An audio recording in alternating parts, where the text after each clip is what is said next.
جی بسم اللہ الرحمن الرحیم۔ زکوٰۃ کا حکم اور ادا نہ کرنے پر وعید، یعنی جو زکوٰۃ ادا نہیں کرتے، بہت سارے لوگ ہیں جو زکوٰۃ عام طور پہ مال کی نہیں دیتے۔ زکوٰۃ کا حکم کیا ہے اور نہ دینے والے کے ساتھ اللہ تعالیٰ کا معاملہ کیا ہے؟ کوئی بھی اللہ پاک کا حکم جو ہے، فرض جو حکم ہے، اس کو نہ ادا کرنا اس کو فاسق کہتے ہیں۔ نماز کے بارے میں تو وعیدیں آئی ہیں کہ چھوڑنے والا کافر ہے، ظاہری روایت کے مطابق، یعنی جو حدیث کے ظاہری الفاظ ہیں، لا صام فی الاسلام الا من لا صلاۃ له، الفرق بین العبد والکفر ترک الصلاۃ، نماز کا چھوڑنا جو آدمی کو کفر سے ملا دیتا ہے، جو نماز نہیں پڑھتا اس کے اسلام میں کوئی حصہ نہیں ہے۔ جس طرح وضو کے بغیر نماز نہیں ہوتی، اسی طرح اسلام کے بغیر، نماز کے بغیر اسلام نہیں ہے وغیرہ۔ لیکن اس کو ہمارے امام صاحب امام ابو حنیفہ رحمہ اللہ فرماتے ہیں اس کو کافر نہیں کہتے، البتہ یہ کہتے ہیں کفار والی حرکتیں، کفار والی حرکتیں انکار کے ساتھ مقید کرتے ہیں۔ آپ کو فضائل عمل کی کسی روایت میں لگے اس کو منکار کے ساتھ مقید کرتے ہیں، مطلب جو انکار کرے گا وہ کیا ہو جائے گا؟ کافر ہو جائے گا۔ اسی طرح زکوٰۃ ہے، نہیں دیتا گناہ گار ہوگا، مال اس کا ناپاک ہے، یہ مال کی میل ہے، پاک کرنا ضروری ہے۔ اور قرآن پاک میں کیا ہے کہ زکوٰۃ مال کو بڑھاتی ہے اور سود مال کو گھٹاتا ہے۔ فرمایا زکوٰۃ ادا کرنا فرض قطعی ہے، جس کی فرضیت کا انکار کرنے والا کافر ہوتا ہے اور اس سے روکنے والا قتل کیا جائے گا جو اس کو منع کرے گا۔ اور انکار تو نہیں کرتا مگر اپنے مال کی زکوٰۃ بھی ادا نہیں کرتا، اس کو بڑا سخت عذاب ہوگا۔ سمجھ گئے؟ اللہ پاک ہمیں زکوٰۃ ادا کرنے کی توفیق عطا فرمائے۔ تاریخ زکوٰۃ، زکوٰۃ کب ہوئی؟ قرآن اور سنت کی روشنی میں صحیح ہے کہ زکوٰۃ کا فریضہ مسلمانوں پر مکہ مکرمہ میں ہی نماز کے ساتھ عائد ہو چکا تھا، جیسا کہ مکی صورتوں میں زکوٰۃ کے احکام سے ثابت ہوتا ہے۔ امام تفسیر ابن کثیر رحمۃ اللہ علیہ وغیرہ نے اس کی تصریح فرمائی ہے۔ البتہ نصاب زکوٰۃ اور مقدار زکوٰۃ اور مصارف زکوٰۃ کا تعین اور اس کی وصول یابی کا سرکاری انتظام مدینہ طیبہ میں پہنچنے کے بعد تدریجاً ہوا، یعنی آہستہ آہستہ ترتیب، پہلے زکوٰۃ فرض ہوئی، پھر اس کی ترتیب نصاب کیا ہونا چاہیے یہ ہوا ہے۔ تو ہجری میں صدقۃ الفطر واجب کیا گیا، جو عید الفطر کے دن ہم دیتے ہیں۔ عید الفطر سے پہلے دینا ضروری ہے، عید الفطر کے بعد دیں گے تو کیا ہوگا؟ ادا تو صدقہ ہو جائے گا، اس کا گناہ رہے گا، اس لیے پہلے دینا چاہیے۔ اور اس کے بعد سرکاری طور پر زکوٰۃ اور عشر وغیرہ وصول کرنے کے لیے مدینہ کی اسلامی حکومت کی طرف سے عمال مقرر ہوئے، یعنی جو زکوٰۃ کو وصول کریں۔ اسی طرح تمام اموال صدقہ بیت المال میں جمع کر کے فقراء مساکین پر صرف کرنے کا اہتمام تھا۔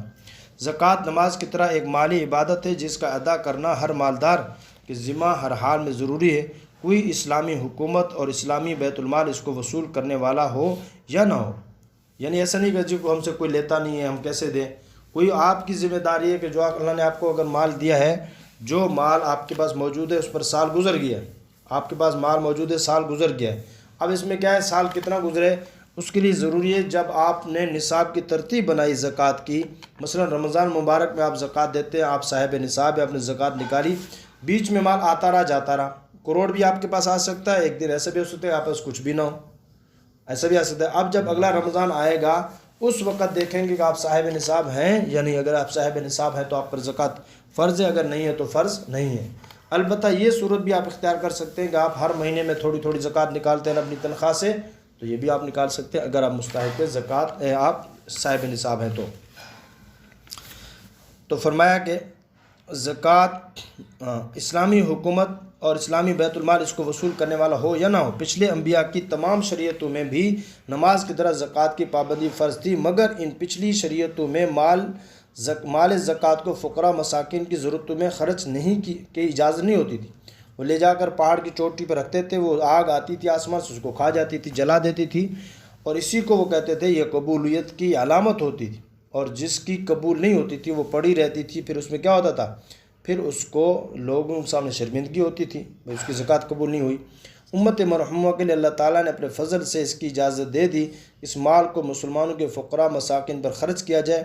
اس امت کے فقراء مساکین کی مشکلات کو حل کرنے کا یہ بہترین طریقہ ہے کہ اگر زکوٰۃ صحیح طور پر نکالا جائے اور اس کے صحیح مصرف پر خرچ کرنے کا اہتمام کیا جائے تو زکوٰۃ تو بقول بعض اہل یورپ کے ایک مسلمان بھی ننگا بھوکا نہیں رہ سکتا۔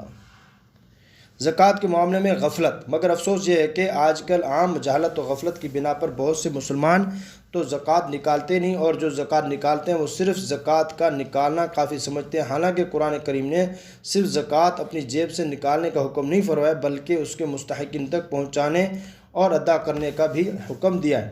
قرآنی ارشاد آتوا الزکاۃ کا معنی زکوٰۃ نکالنے کے نہیں ہے بلکہ ادا کرنے کے ہیں، اور ادا کرنا اسی کو کہا جاتا ہے جس کے حق ہے اس کو پہنچایا جائے۔ محض اپنے پاس سے نکال دینے اور کسی کو دے دینے سے حق ادا نہیں ہوتا، جیسا کہ دنیوی قرضوں میں ہر شخص جانتا ہے کہ جو قرض کسی کے ذمہ ہو محض جیب سے نکال دینے پر ادا نہیں ہوتا، بلکہ آپ کیا کرنا ہے اس کو لے جا کر دوسرے کے حوالے کرنا ضروری ہوتا۔